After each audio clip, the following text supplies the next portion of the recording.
wants to make sure that we do that. Yeah.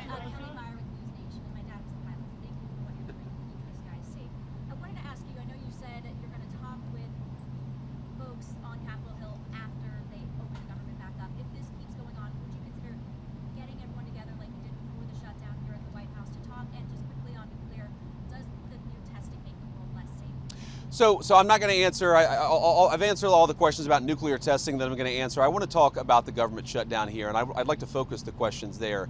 But to your point, look, I've never said we're not going to talk to congressional Democrats until they reopen the government. What I've said is we are not going to give in on policy demands under the threat of hostage taking.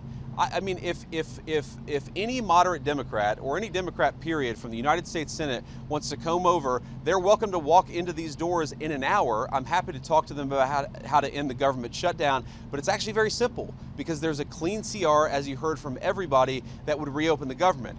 What we're also saying is that we're not going to allow anybody, Democrat or Republican, to effectively threaten any policy demand and to place that upon reopening the government. You don't reward hostage taking. If Democrats want to talk about healthcare policy, let's talk about healthcare policy. If they want to talk about tax policy, let's talk about tax policy. They don't get to come in here and say, you give us everything we want, or we're going to shut down the government and not pay our pilots and not pay our air traffic controllers. It's ridiculous, disgraceful, irresponsible behavior. There have got to be 5 more moderate Democrats in this entire city who are willing to work with us to reopen the government. Mr. Vice President, on the issue of the shutdown, there is the concern about 42 million people losing their SNAP benefits. Of course. Over this weekend. The administration's moved a lot of money around to pay troops, to pay federal law enforcement, and is telling Congress it can't move money around to pay at least some of those benefits. Why not? And would there be some push perhaps in the next 48 hours to try to do that so Americans don't go hungry? Well, here's the problem. If you go back to previous government shutdowns, what has happened is that sometimes the president has tried to make the shutdown as painful as possible on the American people. I give the President of the United States great credit and the entire team for trying to make this as painless as possible. The Democrats are acting irresponsibly. He doesn't want the American people to suffer because of it.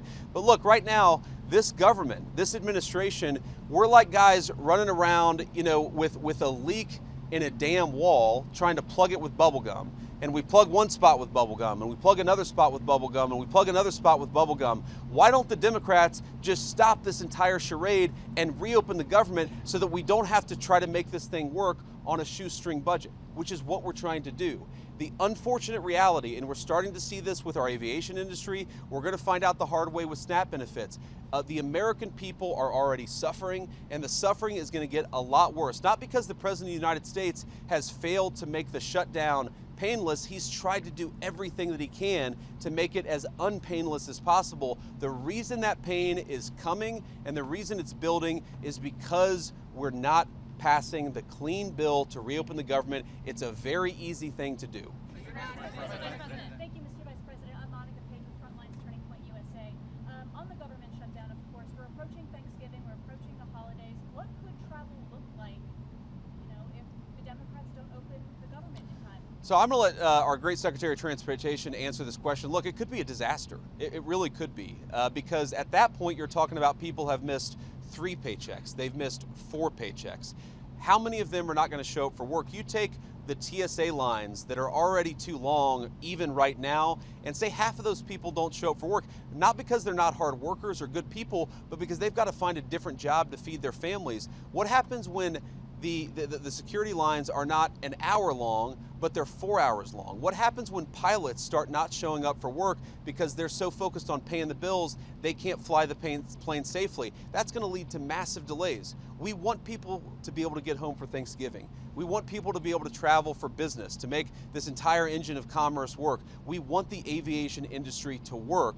It's not going to work unless the Democrats reopen the government. These guys are doing heroic things to make it work as well as it possibly can, but every single person that I talk to a word, they are worried that the delays are going to reach a point where it makes it very, very hard for the American people to fly. Sean? So listen, to answer your question, our traffic will be snarled, right? It'll be a disaster in aviation.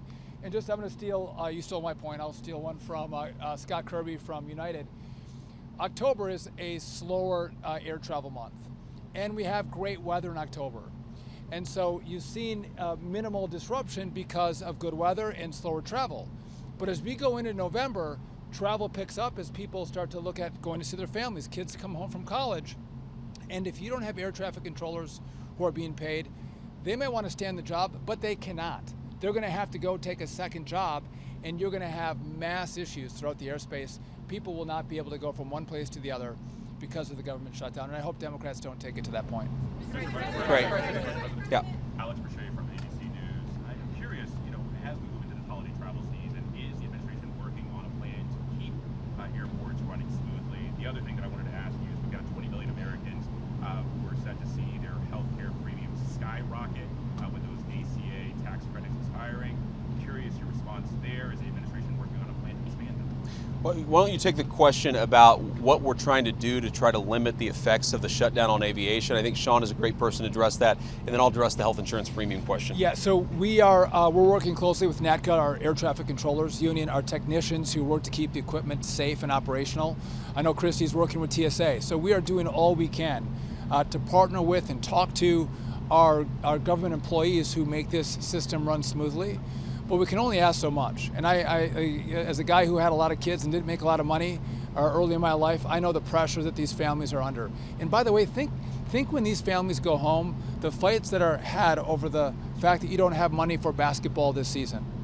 The family strife that happens because they don't have money coming in the door is very, very real. So we are doing all we can to work with our partners to keep things running smoothly. But in the end, we can only go so far.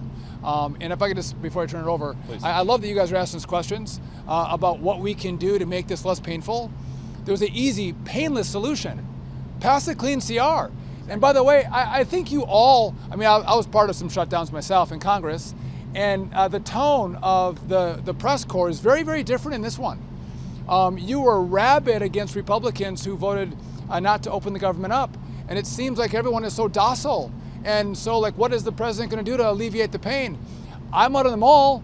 Anyone can go see the World War II Museum. They can all go see the Vietnam Memorial. Again, we didn't close those down. This administration is doing everything they can to alleviate the pain on the American people. Go back to Barack Obama. He did everything he could to shut down parks and memorials across this city. And so, again, it's an easy answer. Go ask the Democrats that question. Say, what are you going to do to make sure that people get SNAP benefits this Saturday? Or they have health care assistance for their Obamacare? What are you going to do? Because we're doing everything we can on our end, but there's not much more we can do because the rules of the road by which we have to play. And so, again, I'm grateful for this team because they care about the American people. I just wonder, do the Democrats care the way we do? And if they do, open it up, sit down, and negotiate. Here. That's a great point. I want to answer the question about health insurance premiums because, look, we don't want the American people's health insurance premiums to go up. We're very worried about this. The president's been talking about this since before we even took office, that we're inheriting a healthcare system that has suffered some real problems under the Biden administration. Because of that, you're seeing health insurance premiums skyrocket. Now, here is our very simple proposal to the Democrats. Let's sit down and come to a compromise and work it out. And you know what the Democrats' response to that is? Give us everything we want or we're going to shut down the government and keep it shut down. That is not reasonable behavior. That's not how you do compromise in this town. That is the way that the Democrats have operated. They are trying to take a hostage and we can't reward that behavior. If we do that, if we say, yes, of course, we'll give you everything that you want if you reopen the government, you know what's going to happen? In 3 months, they're going to come back to the administration and they're again going to say, we're going to shut down the aviation industry. We're going to deny people SNAP benefits unless you give us exactly what you want. That's how a child behaves. That is not how a responsible governing party behaves in the United States of America.